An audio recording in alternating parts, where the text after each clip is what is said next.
We start the summary of episode 9, packed with intense events, shocking twists, and heavy emotions. The story continues from the moment Han goes to see Sion, anger blazing in his eyes. He's holding the agreement and demanding to know why it carries the seal of a dead person and why his mother's name is on it when she's supposed to be dead. Sion tries to calm things down, asking him to lower his voice because everyone in the house is asleep. At that moment, Choi appears with Sajin, and the tense atmosphere makes it clear that something big has been hidden. Despite Sion's attempt to brush it off and pretend nothing is wrong, the tension is unmistakable. Han, furious, slams the agreement against Sion's chest, then turns to Sajin, asks her to go inside, and promises to bring her a thermal blanket. The next morning, everyone gathers for breakfast. Yoon tries to lighten the mood and take care of Han, reminding him about the porridge his uncle prepared especially for him. Suddenly, Han stands up, leaves his food behind as if something struck him from the inside. Before he leaves, Dong tries to hand him an invitation to his grandmother's birthday party, but Sajin takes the invitations instead and goes to Han.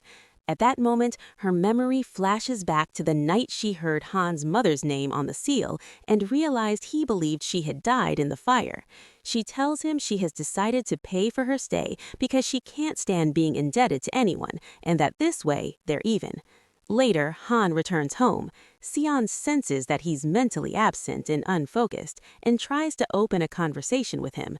But inside, Han is carrying a pain bigger than any question. One sentence keeps repeating in his mind. How can I trust someone who hid the truth from me for 18 years? He decides to go to bed early, claiming he'll help Dong with his grandmother's party. In his room, he takes out the money his mother gave him long ago and makes up his mind. The real confrontation has to be with her, not with his uncle. He stares at the address written on the document. On the day of the party, everyone is amazed by the amount and variety of food. The teachers are shocked that all these dishes were made by Sion, the man they once saw as a hopeless single failure. Sion pays attention to every detail, carefully balancing delicious flavors with healthy food out of respect for the elderly. But the atmosphere doesn't stop at the food. Hints turn into whispers, and whispers turn into open talk. Everyone starts seeing Sion and Yoon as an obvious couple, to the point that the idea of Han's uncle being in a relationship completely shocks them. Meanwhile, Sajin is waiting for Han. Without realizing it, Dong lets the secret slip and reveals that Han went to Seoul to meet someone. The shock freezes her for a moment, then she runs to Sion to warn Han that has disappeared. At the same time, Han is standing in front of his mother's house. Hesitant, he presses the doorbell. One step separates him from the truth. He pulls back, then presses it again. The door opens. His mother's face appears in front of him. She calls him by his name and pulls him into her arms. Han finally sits down with his mother and releases the question that has haunted him for years, asking why she was alive yet chose to leave him to grow up with his uncle. And although she explains that she was extremely young, unaware of her decisions, financially broken, unable even to buy milk, and forced to leave him behind while she worked to survive, Han refuses to accept this as an excuse, believing that a few phone calls could have changed everything and that there is no such thing as being unable to reach out, confronting her about whether she truly believes in her own justification.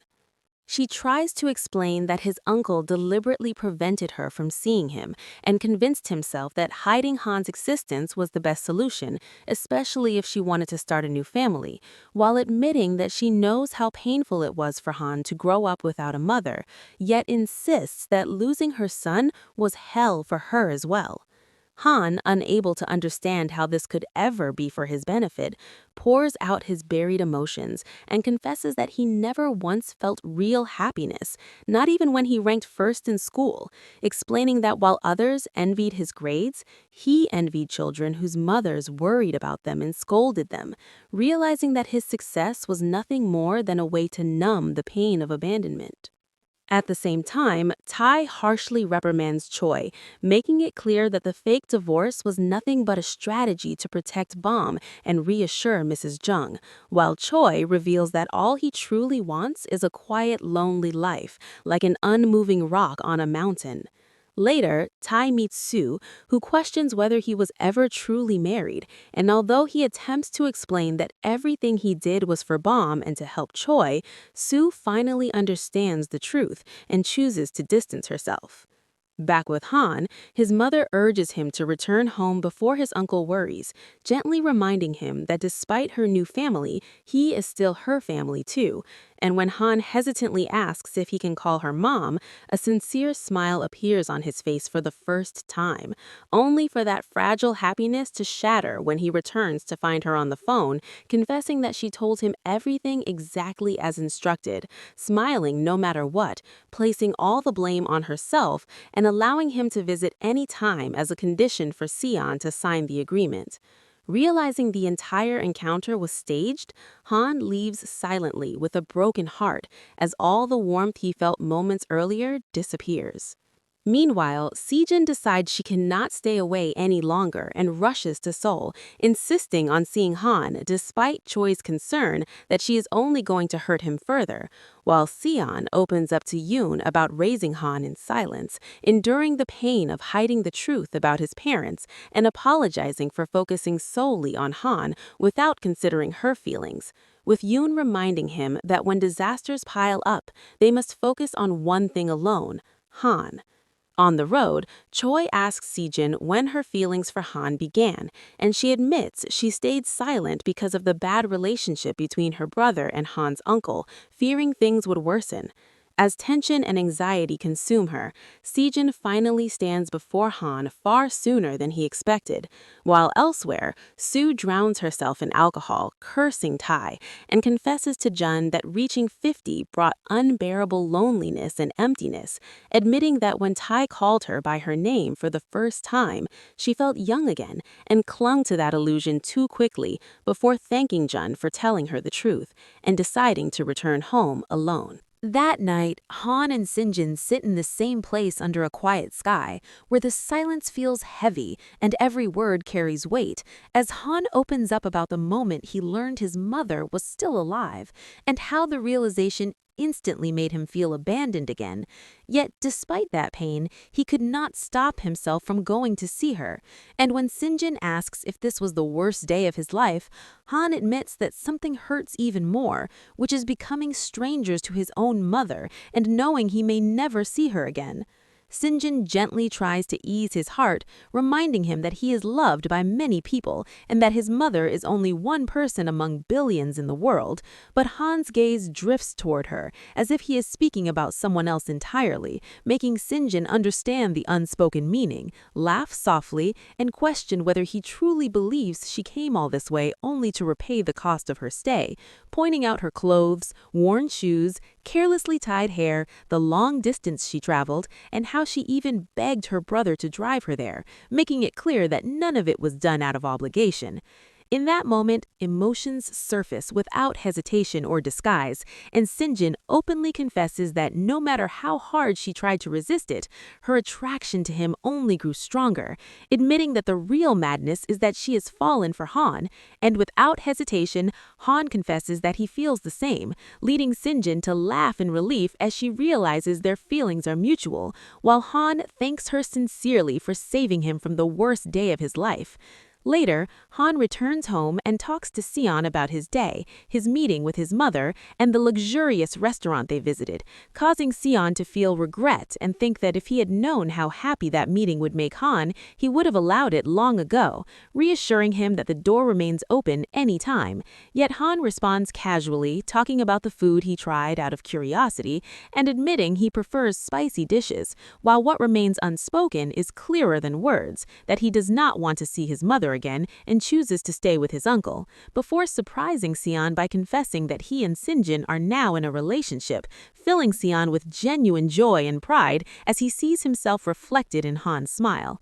The next day, tension fills the school as Hong loudly objects to the idea of a teacher dating a student's guardian, labeling it unethical and attempting to convince the principal, who firmly rejects the accusation and vouches for Yoon's integrity, while the teachers recall how wrong they once were about Seon and recognize his kindness and respect, standing against Hong. When Yoon arrives and hears part of the discussion, she studies herself and declares that after everything she endured in Seoul, she can now stand tall with her head held high. But Hong warns her about maintaining distance from guardians and the risk of bias, prompting Soo to confront him directly, exposing his obvious personal relationship with Sinjin's father and his election support, questioning how that is any different. As Hong struggles to justify himself by calling it public service, Soo slams the table in anger and speaks passionately about small villages, the lack of young people, and how it should be celebrated when two people fall in love instead of turning it into a scandal, asking clearly whether Yoon has hurt or betrayed anyone because she has done nothing wrong. Soo then gently turns to Bom, advising her not to hesitate or be afraid if she likes someone, reminding her that spring, no matter how long it lasts, ends quickly, life does not wait, and it must be lived freely without regret, words that deeply move Yoon as she feels both sadness and happiness at once, thanks Soo sincerely, and finally apologizes to the other teachers, assuring them she knows her boundaries and will never cause problems for the school or neglect any student. In front of the school, Seon is waiting for her. When she arrives, she asks him to leave because someone might see them, but he reminds her that everyone already knows anyway. She tells him that that day was hard, that she explained everything, and that now she's ready to face any outcome. Seon reassures her, telling her there's no need to be afraid of anything and that if anything happens, he'll find a solution no matter the cost. All she has to do is close her eyes and ears, enjoy the moment, and smile. Yoon gives him her hand and admits that the whole town already knows and that she no longer cares. She decides to laugh and be as happy as she can, to do everything they had always wanted to do but couldn't before, and to visit the places they had dreamed of. In this way, Seon manages to bring spring back to her frozen heart, and her smile never leaves her face. And here, a clear lesson appears. No matter how hard the difficulties around us are, God's compensation comes, and it is beautiful. God never disappoints those who trust him. After that, we see them wandering around together, visiting places they love and taking beautiful photos, with joy clearly visible on their faces. At the same time, the news of Yoon's relationship reaches her mother through Choi. The shock is intense, and she remembers that she knows this man from before. He turns out to be the same person Choi was looking for, the one who stole his money. She feels dizzy. Immediately after, she calls the director and asks to cancel all of next week's appointments. Choi tries to stop her and warns that this step could hurt Yoon, but anger takes over. She considers him the cause of all the chaos and decides to go to Shinzu herself to settle the matter once and for all. Either she brings Yoon back by force or she cuts off her relationship with her forever. At night, Yoon returns home with Seon and asks him to let go of her hand before they go in, but his hand won't leave hers. He suggests walking her to the door and then leaving. When they reach the door, their hands are still intertwined. She asks him if they've gone too far, and he suggests walking her to her bedroom door and then leaving. After a brief moment of thought, she admits that his presence might not be a bad idea and that she wants to be with him, but at the same time, she feels they shouldn't do this, not because she wants him to leave, but because leaving might be the right thing to do. Seon doesn't let her finish. He puts his hand over her mouth, decides for both of them, pulls out his phone, and calls Han, telling him that he won't be coming home that night. The next morning, Yoon's mother arrives in the village, and here, the events of today's episode come to an end. Don't forget to share your opinions in the comments.